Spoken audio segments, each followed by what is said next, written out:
I was thinking of a retort someone might have, and particularly when I was watching Samuel Jackson talk about one of his movies. You could mention almost any of them and the violence in them, but he was saying something like, "Oh, I like to do like all kinds of movies because or I think it was particular maybe commenting on the violence part, and he's saying like it's a we know it's a fake because it's a movie, but that's such a dangerous thing because it is way more affecting of oneself and others than they realize." Yeah, like on the super subtle levels is when it's most dangerous, but you also just have the obvious things like we mentioned before, watching The Wolf on Wall Street or whatever it was.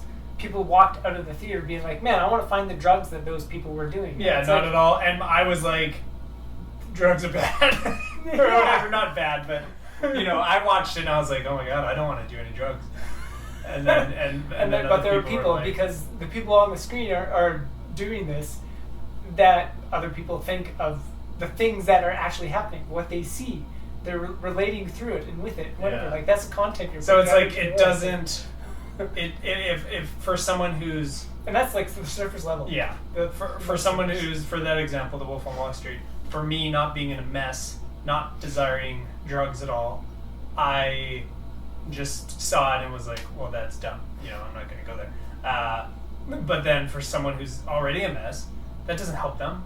It just makes everything worse. It's just well, let me look at that and like crave it, and it's in entertainment, and it's like a celebrity acting in it. It's like, well, that probably has things that like makes it more okay or whatever. It's just nonsense.